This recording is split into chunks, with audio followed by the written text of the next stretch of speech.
اللہم صلی علی محمد وآل محمد وعجل فرجہم اجمعین ان اللہ وملائکتہ یصلون علی النبی یا ایھا الذین آمنوا صلوا علیہ وسلموا تسلیما اللہم صلی علی محمد وآل محمد وعجل فرجہم اجمعین وَإِذَا بُشِّرَ أَحَدُهُم بِالْأُنثىٰ ظَلَّ وَجْهُهُ مُسْوَدًّا وَهُوَ كَظِيمٌ۔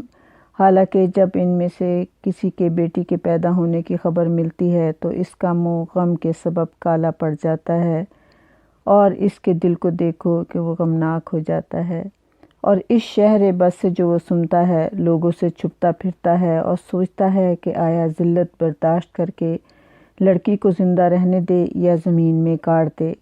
دیکھو یہ جو کچھ تجویز کرتے ہیں یہ بہت بری خبر ہے۔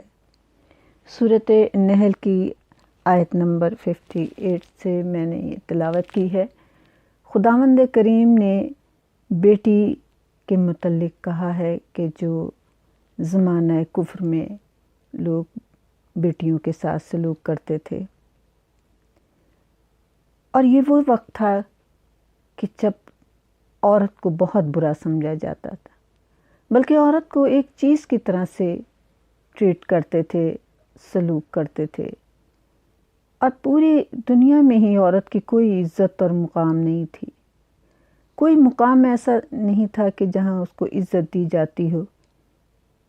کہیں عورت کو بیچا جاتا تھا، جنس کے طور پہ بیچ دیتے تھے، اور کہیں پر عورت کو زندہ درگور کر دیا جاتا تھا، اور کسی جگہ عورت اگر شوہر مر جاتا تھا تو اسے ستی کر دیا جاتا تھا، یعنی اسے شوہر کے ساتھ ہی جل کے مر جانا ہوتا تھا۔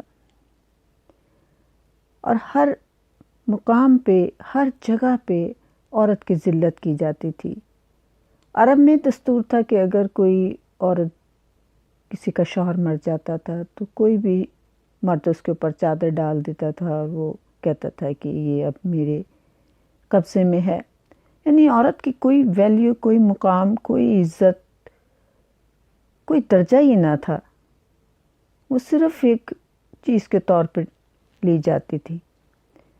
ایسے وقت میں جب عورت کے ساتھ یہ سلوک ہو رہا ہو، بیٹیوں کو زندہ دفن کیا جا رہا ہو، اس موقع پر میرے رسول اکرم صلی اللہ علیہ وآلہ وسلم لاکھوں کروڑوں درود و سلام میرے رسول پہ، اللہم صلی علی محمد وآل محمد وعجل فرجہم اجمعین۔ آپ دین اسلام لے کر آئے، نور کی روشنی لے کر آئے، اور آپ نے لوگوں کو عورت کی عصمت، مقام کا بتایا، اور عزت بتائی، احترام بتایا، اور ایسا احترام بتایا کہ جو آج تک اس دنیا میں عورت کے لیے باعث فخر بن گیا۔ آپ نے بتایا کہ ایک عورت کس قدر عزت رکھتی ہے اور اس کو کون سا درجہ دینا چاہیے۔ آپ نے ایک بیوی کو کیا مقام دینا چاہیے، ایک بیٹی کو کیا مقام دینا چاہیے، ایک بہن کو کیا مقام دینا چاہیے۔ یعنی آپ وہ دین اسلام لائے جس میں ہر ایک کے حقوق تھے۔ میرے رسول صلی اللہ علیہ وآلہ وسلم، آپ نے جب دین اسلام لائے تو آپ کے پاس لوگ آتے تھے اور اپنے گناہوں کا اقرار کرتے تھے۔ ایک شخص آپ کے پاس آیا کہ جو رو رہا تھا اور کہنے لگا، یا رسول اللہ، میں بہت بڑا گناہ گار ہوں۔ آپ نے کہا، تو ہے گناہ گار، لیکن وہ خدا کی رحمت بہت بڑی ہے، وہ تجھے معاف کر دے گا۔ کہا، یا رسول اللہ، مجھ سے بہت بڑا گناہ ہوا ہے۔ آپ نے کہا، بتاؤ تو صحیح تم سے کیا گناہ ہوا ہے۔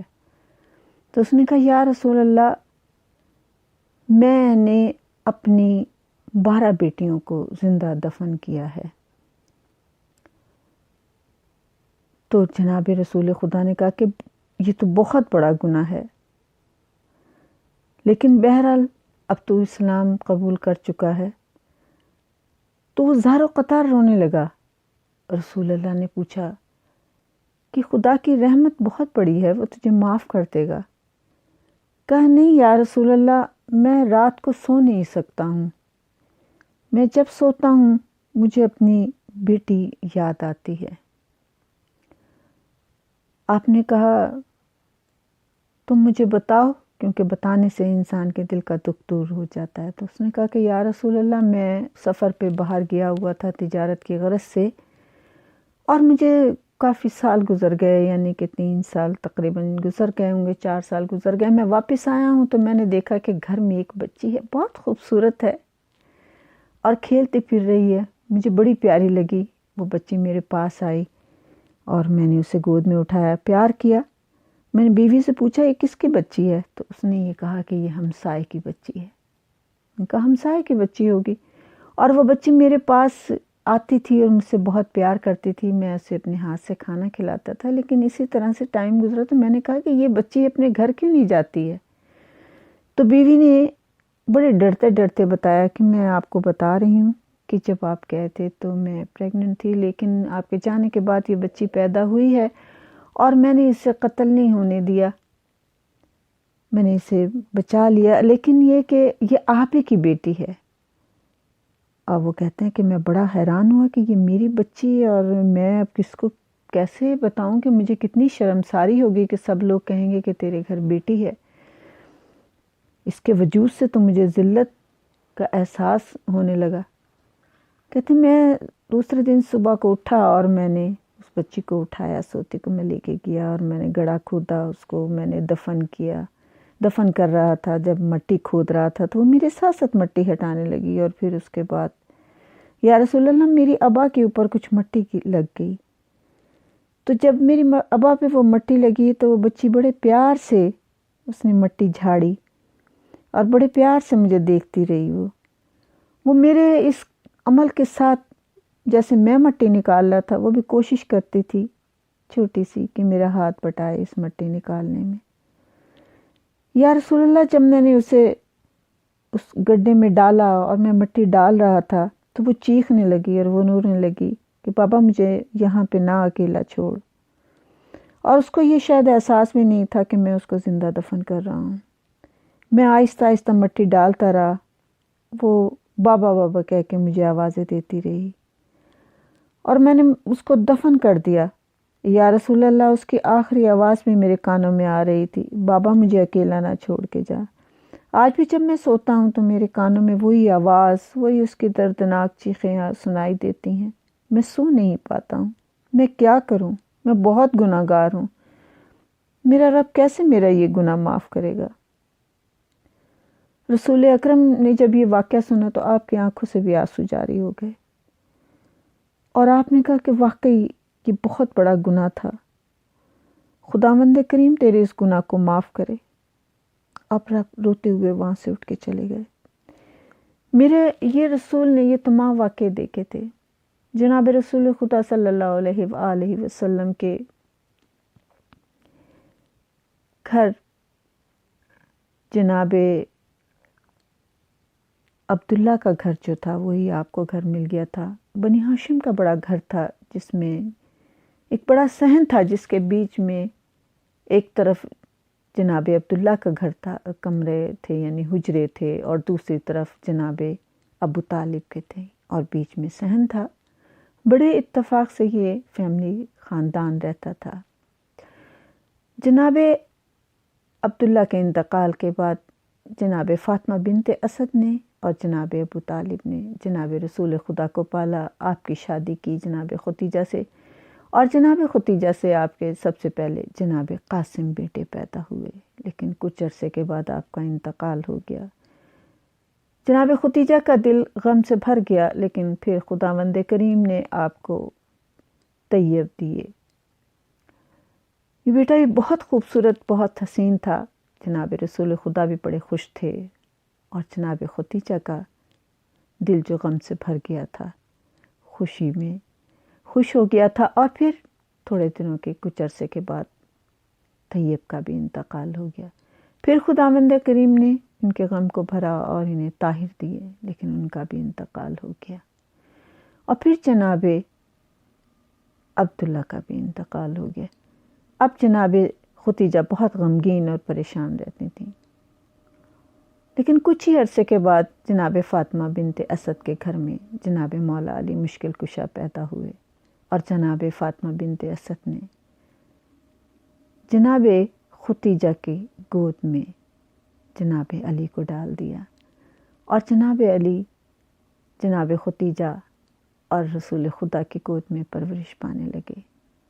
جناب رسول خدا آپ کے چولہے کی ٹھوری ہلاتے تھے اور لوری سناتے تھے، لیکن مکے کے لوگ آپ کے بیٹوں کے مرنے کی وجہ سے آپ کو ابتر کہنے لگے، اور یہ کہنے لگے کہ اب تو اس کے اولاد ہی نہیں ہوگی، اس کے تو بیٹے مر گئے۔ آپ بہت رنجیدہ ہوتے تھے، لیکن خداوند کریم نے کہا اِنَّا أَعْطَيْنَاكَ الْكَوْثَرَ صَلِّ لِرَبِّكَ وَانْحَرْ إِنَّ شَانِئَكَ هُوَ الْأَبْتَرُ۔ اے میرے حبیب، تو گھبرا نہیں، ہم تجھے کوثر عطا کریں گے، اور یقیناً تیرا دشمن ہی ابتر ہوگا۔ اور میرے رسول کو خداوند کریم نے جیسے ہی وقت گزرتا جا رہا تھا، اور یہ وقت کے گزرنے کی عبادت زیادہ تھی، میرے رسول نے تبلیغ شروع کر دی تھی، اور آپ فرماتے ہیں کہ میں جب معراج پر گیا، اور معراج سے میں تمام آسمانوں سے ہوتے ہوئے جب جنت میں گیا، تو میں نے ایک درخت دیکھا کہ جس پہ بڑے خوبصورت پھل لگے ہوئے تھے، اور میں نے چاہا کہ ان میں سے ایک پھل کو میں کھاؤں۔ بہت خوشبودار پھل تھے اس درخت کے، خوشبوئیں آ رہی تھیں۔ کچھ لوگ کہتے ہیں کہ وہ کھجور تھی، کچھ کہتے ہیں کہ وہ ناشپاتی تھی، اور کچھ کہتے ہیں کہ وہ سیب تھا، لیکن جنت کا پھل تھا، سیب تھا۔ آپ نے اس سیب کو جیسے ہی جبرائیل نے کہا کہ آپ ضرور کھائیے، آپ نے ہاتھ بڑھایا تو سیب ہاتھ میں آ گیا۔ آپ نے اس سیب کو جیسے ہی بیچ میں سے توڑا تو اس سے کیا، تو اس میں سے ایک نور ساطع ہوا، اور جب وہ نور نکلا تو جناب جبرائیل سے آپ نے پوچھا کہ اے جبرائیل، یہ نور کیسا ہے؟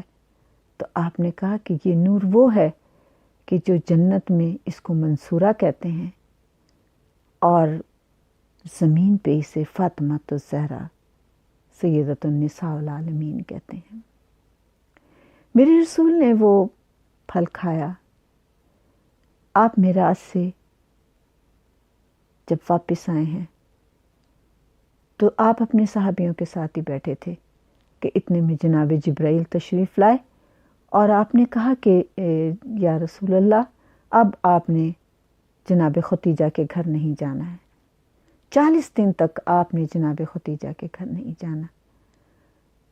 تو جناب نے پوچھا کہ کیا وجہ ہے؟ آپ نے کہا بس خداوند کریم کا حکم ہے کہ آپ 40 دن تک اب جناب ختیجہ کے گھر نہیں جائیں گے۔ تو آپ نے جناب عمار یاسر سے کہا، دیکھیں یہ ایک کس قدر میرے رسول کی تربیت ہے، اور ہمیں سکھایا گیا ہے کہ آپ کو حکم خداوندی تھا کہ 40 دن تک نہیں جانا، لیکن آپ کو یہ بھی معلوم تھا کہ اگر میں گھر نہیں جاؤں گا تو میری بیوی پریشان ہوگی، اور یہ بھی شوہروں کو خیال رکھنا چاہیے کہ اگر وہ گھر سے باہر ہیں تو انہیں بیوی کو ضرور اطلاع دے دینی چاہیے کہ وہ کس مقصد کے لیے گھر سے باہر گئے اور کتنے دن تک رہیں گے۔ کہ رسول اللہ صلی اللہ علیہ وآلہ وسلم نے کہا کہ خداوند کریم کا حکم ہے، عمار یاسر آپ جا کے جناب ختیجہ کو بتا دیں کہ میں 40 دن تک گھر نہیں آؤں گا، کہ یہ خداوند کریم کا حکم ہے، اور آپ پریشان نہ ہوں، میں آپ سے کسی ناراضگی کی وجہ سے گھر نہیں آؤں گا، لیکن حکم خدا ہے، اور آپ اپنا خیال رکھیے گا اور آپ آرام سے رہیے گا۔ یعنی کہ تمام آپ نے ہدایت اور آرام سے، شفقت سے، پیار سے آپ نے جناب عمار یاسر کو پیغام دیا کہ بی بی پریشان نہ ہوں کہ میں کیوں نہیں آ رہا، کہ ناراض تو نہیں ہوں، یا کوئی بیمار تو نہیں ہوں، یا کسی اور وجہ سے۔ اور آپ نے پھر 40 دن کے لیے آپ علیحدہ ہو گئے کچھ لوگ کہتے ہیں، کچھ کتابوں میں ہے کہ آپ جناب فاطمہ بنت اسد کے گھر میں رہے، اور کچھ کہتے ہیں کہ آپ غار حرا میں 40 دن رہے۔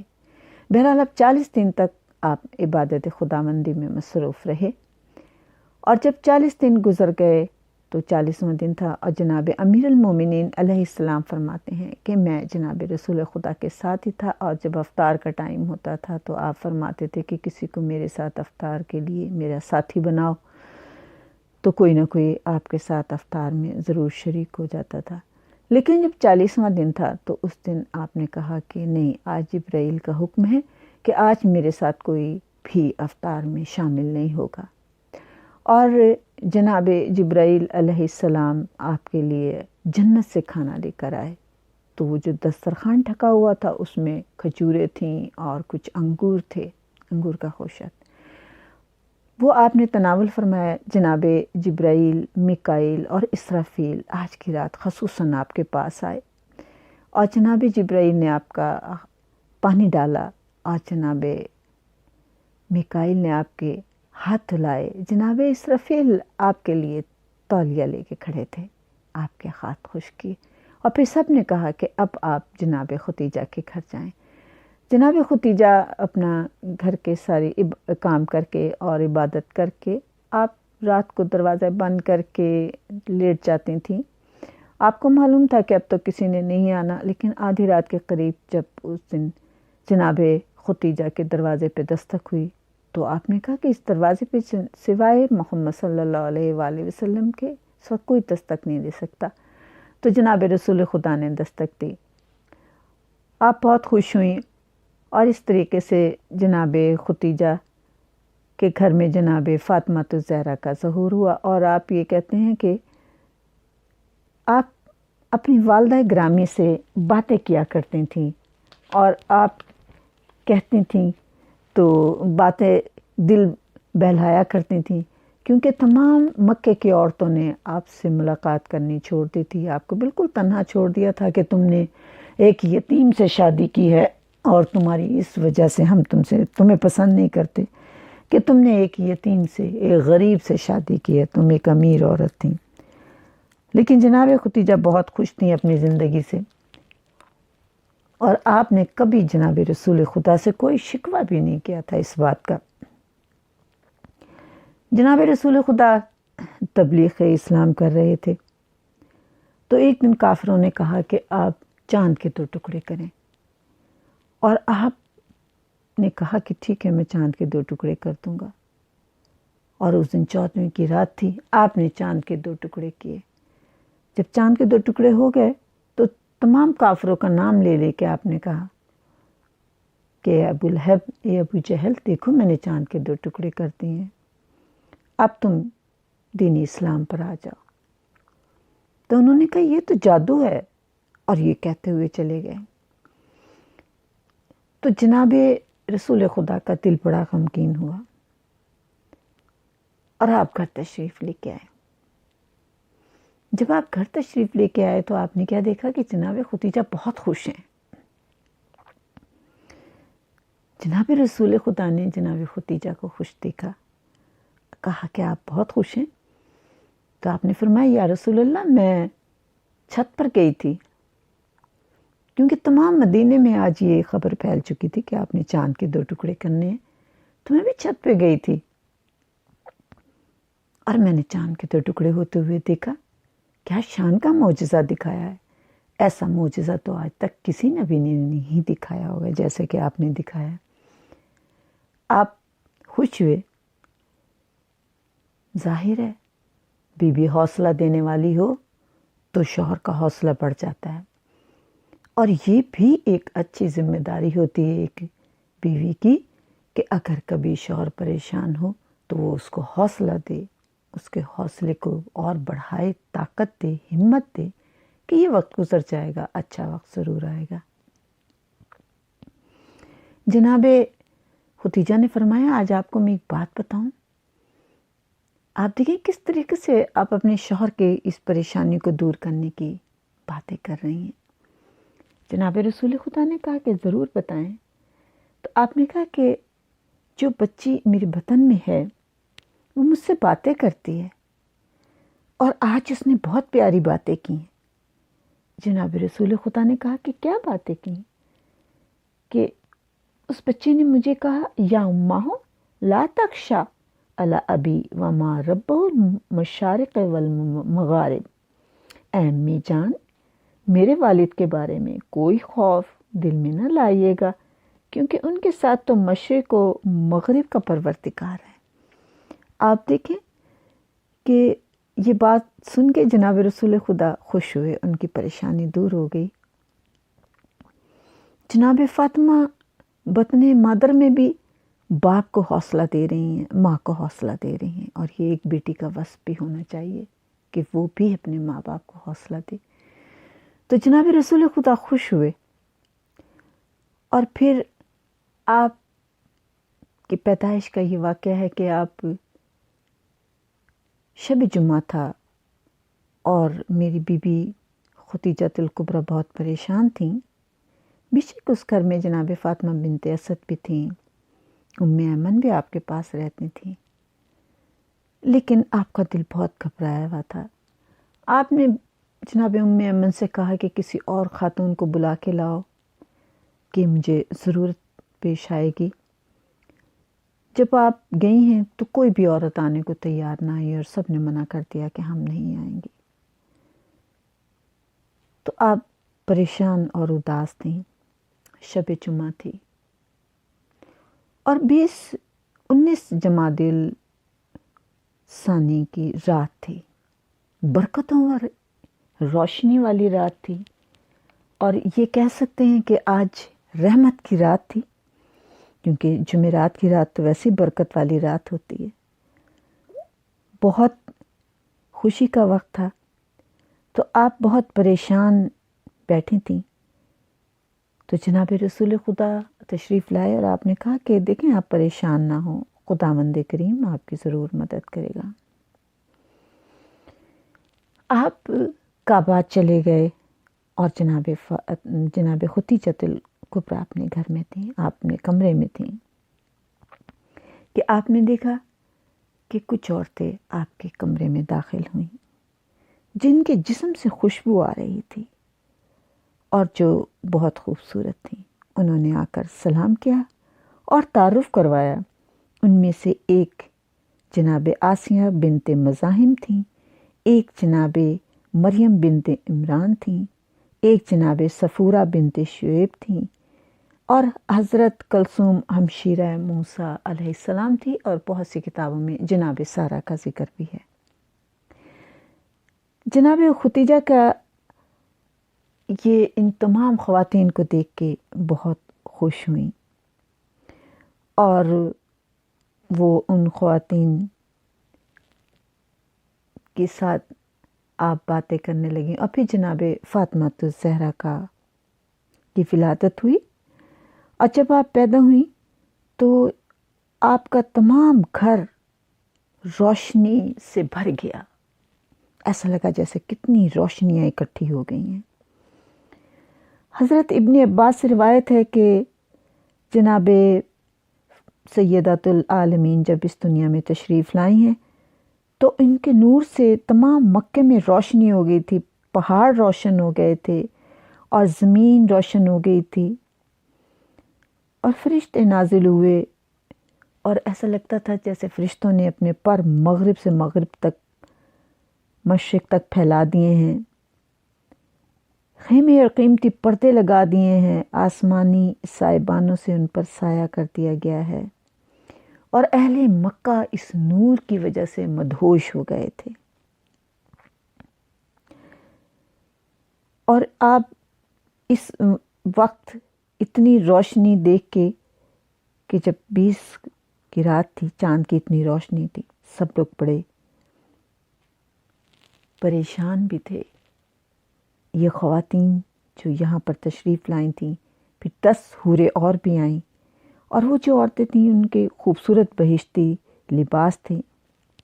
ان کی آنکھیں بلوری تھیں، چہرے شاد تھے، اور دل نشیں عطر لگا ہوا تھا، اور ان کے آگے آگے بھی نور چل رہا تھا.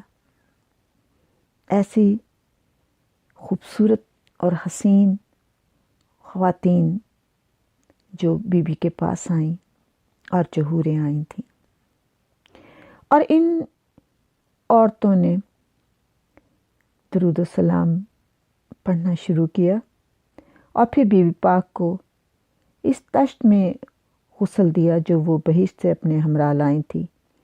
بہشتی تولیے سے جناب فاطمہ کو خشک کیا، خوشبو سے معطر کیا، اور پھر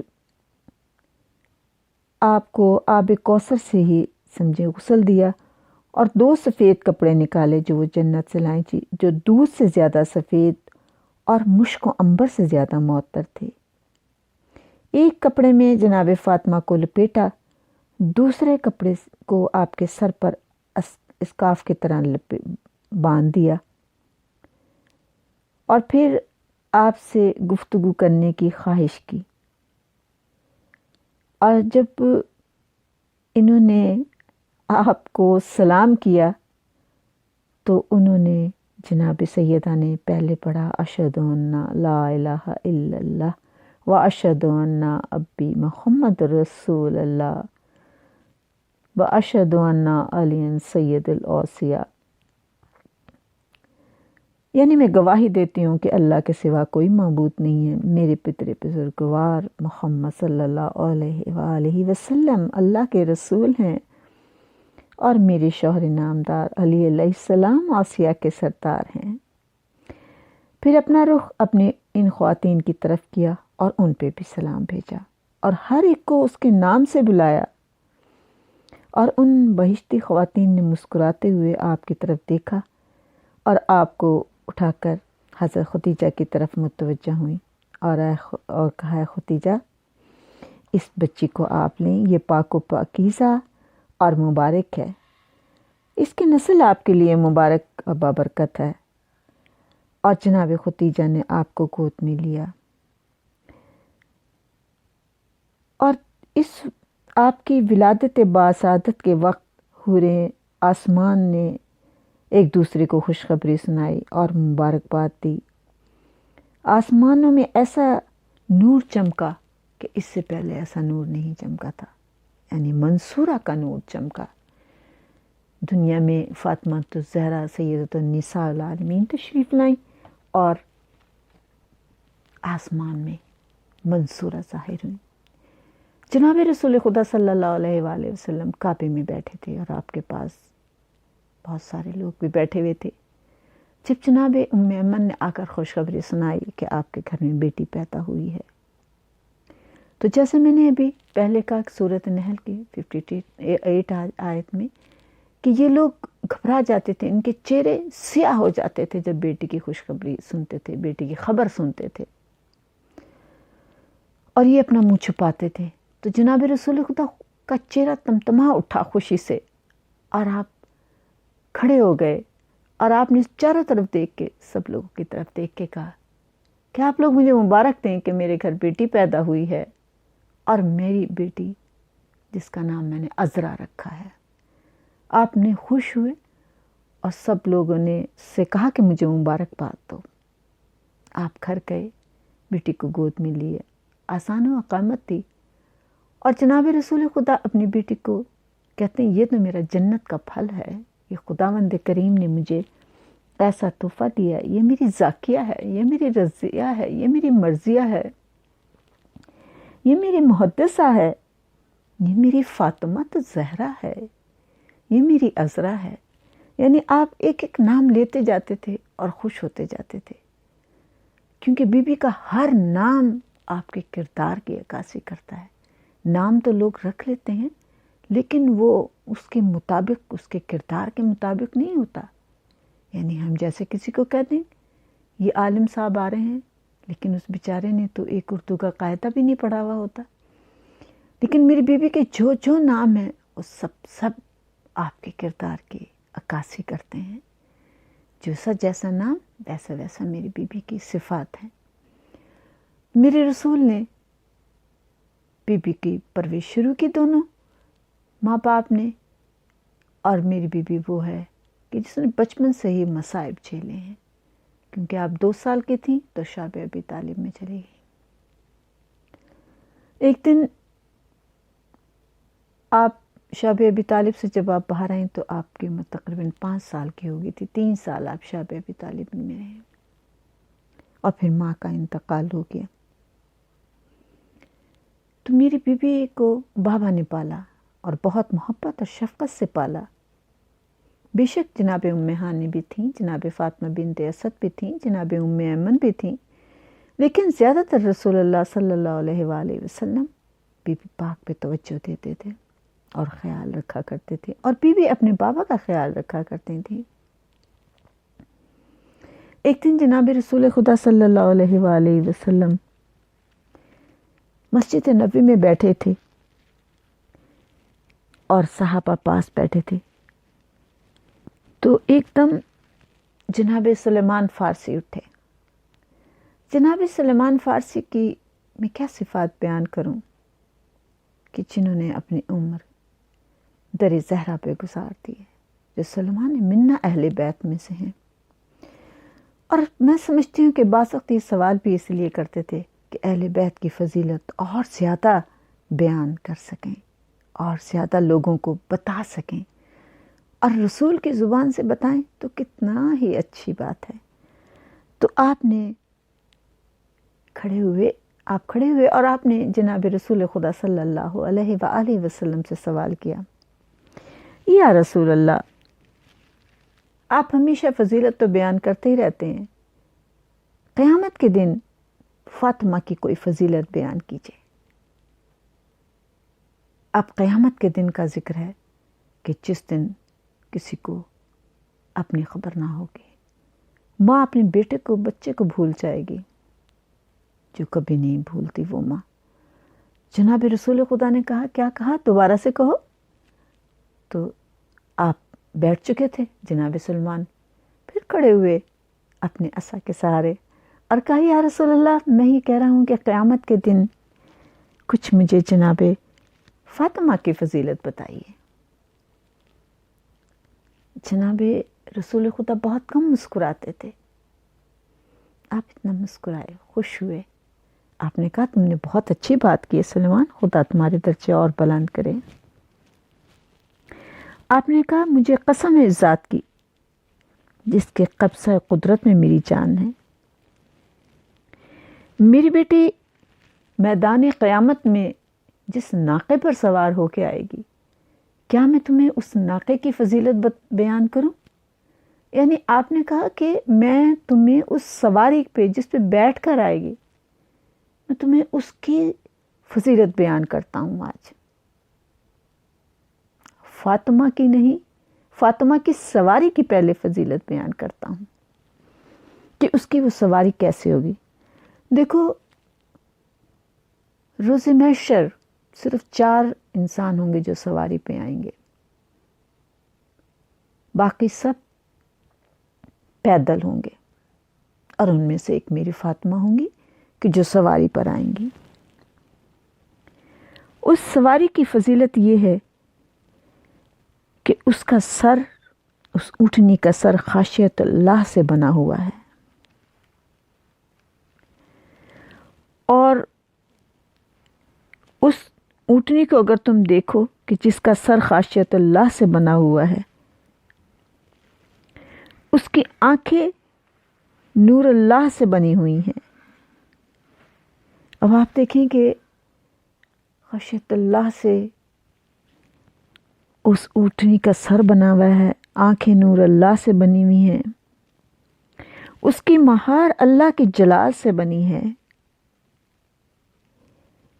اس کی کوہان اللہ کی رضا سے بنی ہے، اس کی گردن اللہ کی حبت سے بنی ہے، اور اس کی تم اللہ کی قدوسیت سے بنی ہے. تو یہ سواری ہے میرے نبی کی بیٹی کی، اور اس کی ٹانگیں اللہ کی بزرگی سے بنی ہیں. اور سنو، یہ اونٹنی جب چلتی ہے اور جو آواز نکالتی ہے، تو جب یہ آواز بلبلاتی ہے اور آواز نکالتی ہے تو کہتی ہے سبوحن قدوسن، یعنی جس کی اونٹنی بھی تسبیح خداوندی سے یاد رکھتی ہے، سبون قدوسن، اور اس پر ایک نور کی عماری ہے، یعنی وہ اونٹنی. اور سنو، اس اونٹنی کو اس کی طینت مٹی سے، خاک سے نہیں بنی ہے، بلکہ مشک اصفر سے بنی ہے، عنبر اشب سے بنی ہے، زعفران احمر سے بنی ہے، اور اسے آب حیات میں گوندا گیا ہے. اور یہ وہ اونٹنی ہے، اس پہ میری بیٹی کی ہودج ہوگی، اور وہ ہودج ایسی ہوگی کہ جس کے 1,00,000 فرشتے دائیں بائیں ہوں گے. اور جب یہ اونٹنی چل رہی ہوگی تو اس کے آگے علی چلیں گے، میں چلوں گا، اس کے پیچھے حسن ہوں گے، حسین ہوں گے، میکائیل ہوں گے، جبرائیل ہوں گے،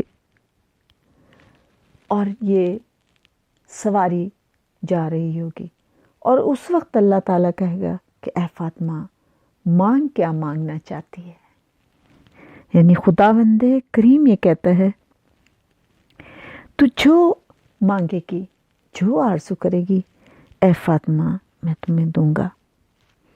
جب میری بیوی کی سواری جنت کے نزدیک پہنچ جائے گی تو فرشتے آپ کی ہودج کو اتار کر جنت کے دروازے پر لے جائیں گے، اور اس وقت میری بیوی وہاں چاروں طرف نظر ڈالیں گی. تو اس وقت خداوند کریم پوچھے گا، اے فاطمہ کیا بات ہے، آپ جنت میں کیوں نہیں جا رہی؟ آپ جائیں. تو بی بی کہیں گی کہ اے خداوند کریم، میں کچھ تجھ سے مانگ لوں؟ تو خداوند کریم کرے گا، میں علی کل شیء قدیر ہوں. بی بی کہیں گی، اے اللہ تو میرا اللہ ہے، میری تمنا ہے میرے حبداروں کو اور میری اولاد کے حبداروں کو تو عذاب نہ دینا. آپ دیکھیں کہ بی بی اس وقت بھی کتنے ایسے وقت میں دعا کر رہی ہیں کہ انہیں عذاب نہ دینا. اس لیے کہتے ہیں کہ بی بی سے محبت کرنی چاہیے. اور محب اور شیعہ میں فرق کیا ہے؟ محبت کرنا، اس میں کوئی کسی کے لیے کوئی بھی انسان ہو اور وہ محب اہل بیت ہے تو محب کہلاتا ہے، اس کو محب کہتے ہیں. مطلب کوئی ہندو ہے محبت کرتا ہے، کوئی سکھ ہے محبت کرتا ہے، کوئی عیسائی ہے محبت کرتا ہے، حسین سے محبت کرتا ہے، اولاد پیغمبر سے محبت کرتا ہے تو محب تو کہلائے گا. مسلمان تو کرتے ہی ہیں، مومن تو کرتے ہی ہے، متقی تو کرتا ہی ہے، لیکن یہ بھی محب ہیں. تو میری بی بی کہتی ہے کہ جو مجھ سے محبت کرتا ہے یا میرے باپ سے، شوہر سے، میرے بچوں سے محبت کرتا ہے، میں چاہتی ہوں کہ میں ان کی بھی مدد کروں. کیونکہ بی بی کے لیے یہ ہے کہ جو بھی بی بی سے محبت کرتا ہے، رسول اللہ صلی اللہ علیہ وآلہ وسلم نے کہا ہے کہ قیامت کے دن میری بیٹی فاطمہ کی محبت 100 جگہ کام آئے گی. اور ان میں سے چھوٹی جگہ جو ہیں وہ الموت والقبر والمیزان والمحشر والصراط والحساب. یہ رسول اللہ نے فرمایا کہ موت کے وقت قبر میں، محشر میں، میزان میں، صراط میں اور حساب میں کام آئیں گی. اگر موت کے وقت کسی کو کوثر کا جام مل جائے جب انسان کا حلق خشک ہوتا ہے، اور میزان میں جب حساب کتاب ہو رہا ہو اور بی بی اگر ساتھ دے دیں تو گناہوں کی معافی ہو جائے، اور پولیس راہ سے گزرتے ہوئے برق رفتاری سے گزر جائے جو کہ بال سے زیادہ باریک ہے اور تلوار سے زیادہ تیز ہے، نیچے جہنم کی آگ ہے، تو وہاں سے اگر بی بی کی محبت برق رفتاری سے گزار دے، اور حساب کے وقت جب نامہ اعمال دیا جائے گا، ہمارے تو اعمال ہی ایسے نہیں ہیں، اور وہاں سے ہم گزر جائیں،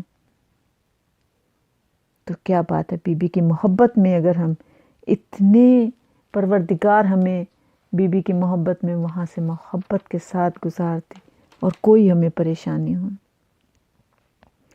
تو میری بی بی جب دروازہ جنت پہ پہنچیں گی تو آپ اپنے محبوں کو دیکھیں گی، ڈھونڈیں گی، اور کہتے ہیں کہ بی بی واپس آئیں گی اس محشر کے میدان میں، اور جس طرح سے ایک پرندہ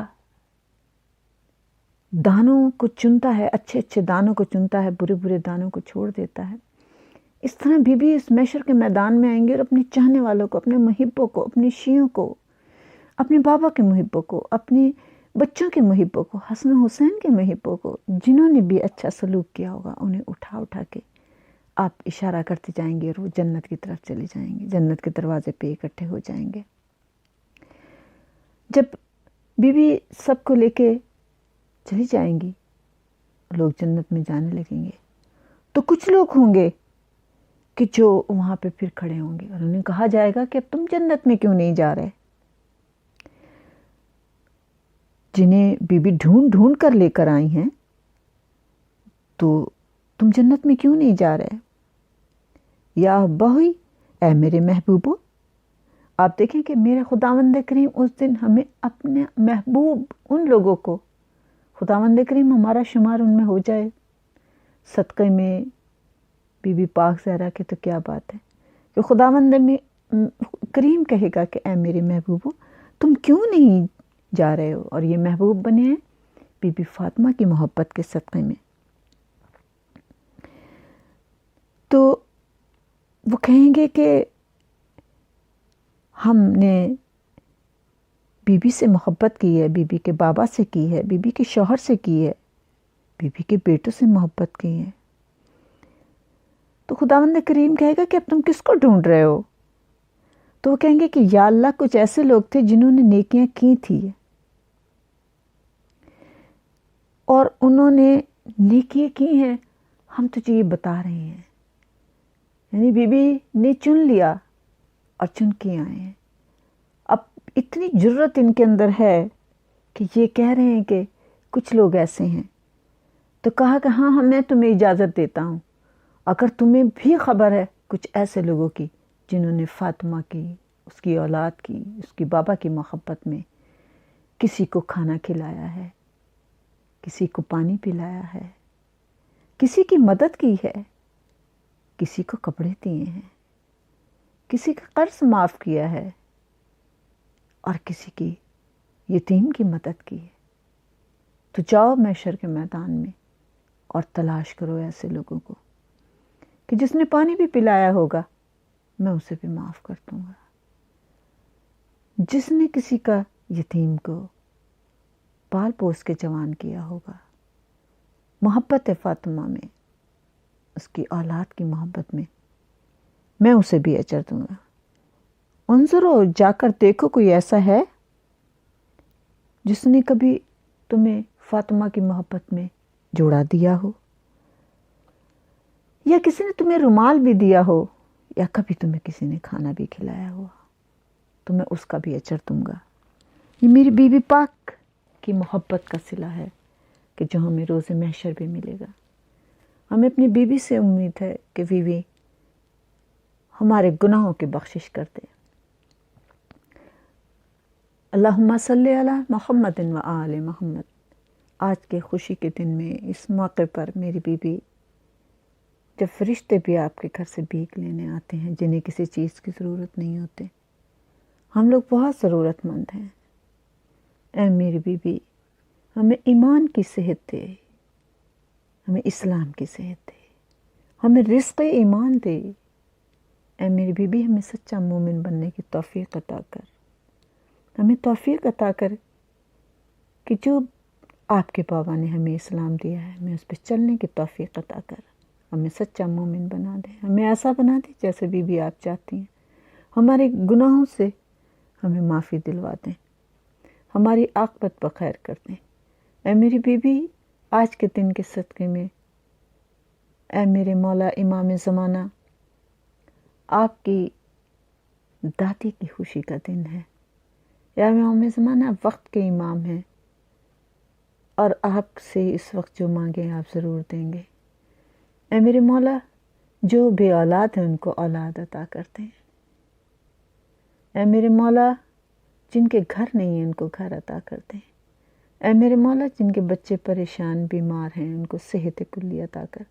اے اللہ، اے میرے مولا، آپ کو خداوند کریم کے دربار میں جا کے ہماری سفارش ضرور کیجیے گا کہ جو مومن اور مومنات اس دنیا سے چلے گئے ہیں ان کے گناہ کبیرہ صغیرہ کو بخش دیں۔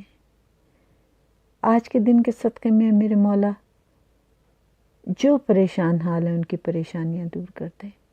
اے میرے مولا، جن کے رزق کی تنگی ہے انہیں اتنا رزق عطا کر، ان کے قرضے ادا کر دیں، ان کی پریشانیاں دور کر کہ تیرے حسین کی لنگر چلائیں۔ اے میرے مولا، جو مائیں اپنے بچیوں کے لیے پریشان ہیں، بچوں کے لیے پریشان ہیں، نیک پر نیک گھر عطا کر۔ اے میرے مولا، جو یتیم ہیں ان کی حفاظت فرما۔ اے میرے مولا، جو بے گناہ قیدی ہیں ان کو رہائی عطا کر دے، اور ایسے کہ جن کا کوئی وارث نہ ہو، ان بے گناہ قیدیوں کو رہائی عطا کر۔ اے میرے مولا، ایسے بیمار کہ جن کے لیے کوئی دعا کرنے والا بھی نہ ہو، ان بیماروں کو صحت کلی عطا کر دے۔ آج کے دن کے صدقے میں اے میرے مولا، ہمیں ایسا مومن بنا کہ جیسا تو چاہتا ہے۔ اے میرے مولا، ہمارے علم میں رزق میں اضافہ عطا کر۔ اے میرے مولا، سب کی دعاؤں کو قبول کر لینا، سب کی پریشانیوں کو دور کر لینا، کر دینا۔ اے میرے مالک، اس وقت کے صدقے میں ہماری عاقبت بخیر کر دینا، روز محشر ہمیں پیاس کی شدت سے بچانا، پاک زہرا کی چادر کے سائے میں رکھنا، مولا علی کے علم کے سائے میں رکھنا۔ اے میرے مولا، ہماری تمام دعاؤں کو مستجاب کر، ہمارے گناہ کبیرہ و صغیرہ کو معاف کر دیں، ہماری عاقبت بخیر کر دینا، اور امام زمانہ کا جلد ظہور ہو جائے۔